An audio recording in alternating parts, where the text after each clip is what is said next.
open up lanes and various things through there, and you'll see a lot of it here. It's just you said tons of robots. Tons of robots. Good. Like, can we put that in a quote? Yeah, the setting for this one's pretty unique. I think visually it's beautiful. And again, this idea that there's going to be a significant map-based score streak or map dynamic event. And this one, as Greg mentioned earlier, is about the decontamination drones, which you can use to your advantage.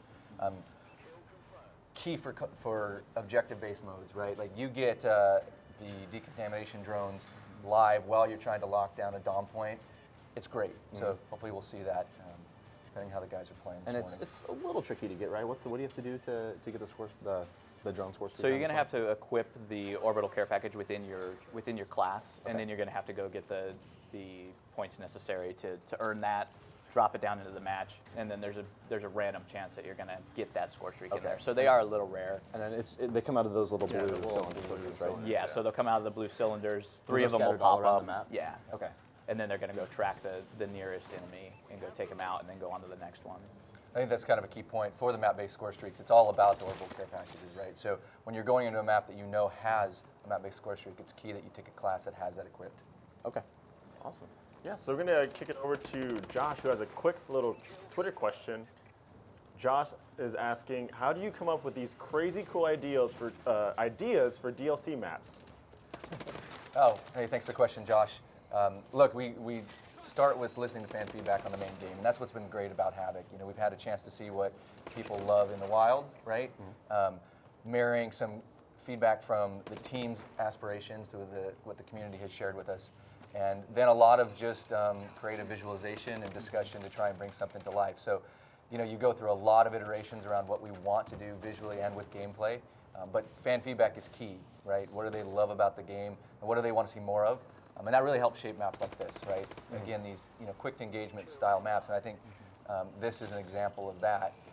Comes from the main game that we know are popular. We're seeing them in maps like Comeback. So it's a combination of our team's creative sort of aspirations and great engagement from the fans. And plus, it's just got to be a lot of fun, right? You just go into a room and you're like, what ways can we blow up a map with some disaster? No, it's true, right? And I think DLC gives us a chance to be a little more creative. So you'll see later with Sideshow, which I think is, we pushed some of the boundaries there on the setting. Gives us some liberties to go a little bit more out there than from what we've done in the past.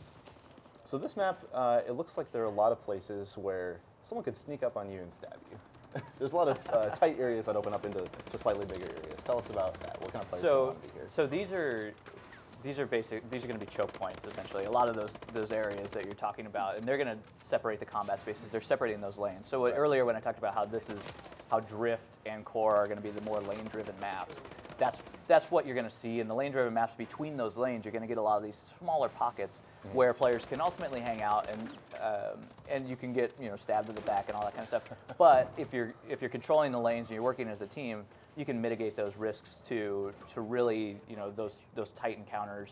And with the boost mechanics, you can get in and out of those situations much faster than you could in the past.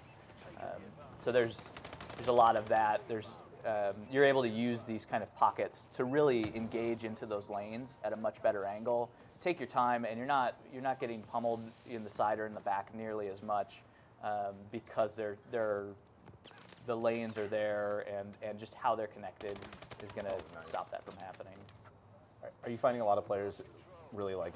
I would say this is like a shotgun and SMG map, just off of seeing it a more little of bit. a running gun type of loadout. Might be useful here. So it will start to look like that with newer players, but the longer you play this map, the more you engage on it, you're going to find that the lanes are much more accommodating to assault rifles and sniper rifles, especially on the ends here. Like, so this area has 2 sniper points that you can basically sit up in and just hold down, whereas the center is going to be much more chaotic, and that's where you're going to really want to hang out with that those SMGs or those shotguns. Okay, and then, sorry. Oh, yeah, we're going to go for another quick Twitter question from Philip J. He asks, how many artists worked on the level design and overall map design for the DLC? How much manpower what's goes the into team look like on this? Yeah, it's significant. I think, Sledgehammer Games and everybody that worked on all these maps with our partner studio, Raven, you know, since we finished the main game, have put all of our focus into the DLC pack for Havoc. So, man, it's been a huge effort from tons and tons of artists. People that were working on the campaign previously came across.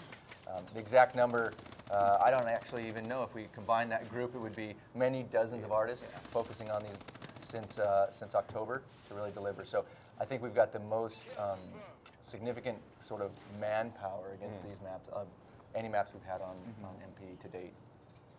So I didn't really answer that question very well, did I? That's fine. Well, I didn't expect you to be like 78 it was artists. 17, yeah, exactly. Roughly 78 The real answer, it was all of them. Okay. All the artists in the artists. world All of them have come together. You were mentioning how there isn't exactly one play style that dominates. Is that, do you build maps in that way, or do you sometimes want to build a map that's like, hey, this is actually more for close quarters? We do.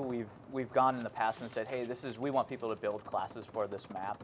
That tends to not go over too well with a lot of people because they don't want to constantly, change their creative class. What we try and do is make sure that we have a variety of classes that are viable. So we don't want anything to not be, like, you can't find a place to use a sniper rifle in this map. Like, there are plenty of places to use a sniper rifle, there are plenty of places to use a shotgun. So we're looking at ways to really diversify the gameplay. And then also put the placement of the objectives is really what we're going to be like, oh, the B-dom point. Cool, well, what do we want to have happen there? Oh, we want much more. We want a lot more shotguns there. We want to make sure that our snipers can really hold the areas around the entry points to that B point. Those types of things. And so it's mainly around variety and gameplay. Awesome. So we got another quick Twitter question from S. Wolvie. Remember, guys, keep those questions coming at IGN with the hashtag COD. He asked, what is your favorite edition of the new DLC? My favorite edition of the new DLC is going to be the sideshow dynamic event where the clown takes off his hat and starts firing cannonballs into the match. That's pretty exciting. Yeah, I think that map is my favorite as well. I got to be honest, I think the A4 is really a great new addition. The directed energy weapon in a AR class, right? So it's all about the speed of an AR that I like to play with without having to manage a reload if you manage your battery power. So, and like Greg mentioned, with all the loot variants coming online tomorrow, I'm chasing the elite A4. Oh yeah, definitely.